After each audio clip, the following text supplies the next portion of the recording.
आपण पाहत आहात महाराष्ट्र टुडे न्यूज।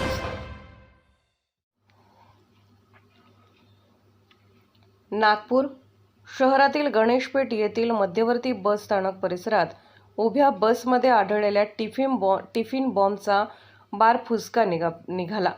तब्बल 7 तासांपर्यंत पोलिसांसह संपूर्ण सुरक्षा यंत्रणा यामुळे वेठीस होती।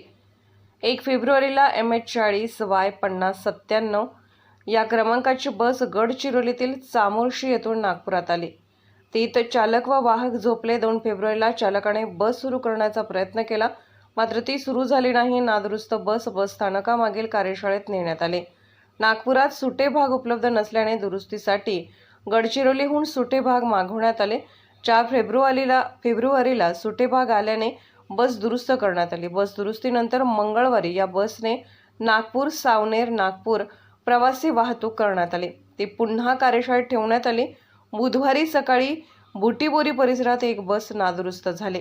ती टो करून आणण्यासाठी गडचिरोली आगाराची हीच बस बुटीबोरीला पाठवण्यात आली। 1.5 तासानंतर बस पुन्हा कार्यशाळेत आली। दुपारी 1:30 वाजण्याच्या सुमारास एक चालक बसमध्ये चढला। सीटच्या बाजूला त्याला टिफिन बॉक्स दिसला। पाहणी केली असता त्याला संशय आला। त्याने आगार व्यवस्थापक गौतम शेंडे यांना माहिती दिली। शेंडे यांनी गणेशपेठ पोलिसांना कळवले।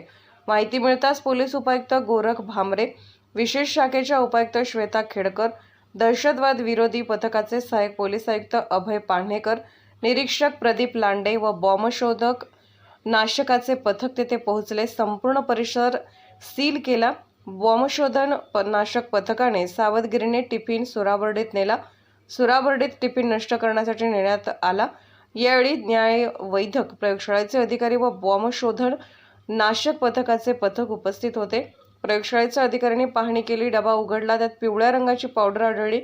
तपासणी केली असता ही पावडर पुण्यातील एक कंपनी अग्निशमन यंत्र बनवण्यासाठी वापरत असल्याचे स्पष्ट झाले।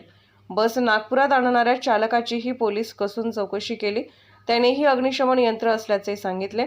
त्यानंतर पोलीस व सुरक्षा यंत्रणेने सुटकेचा श्वास सोडला।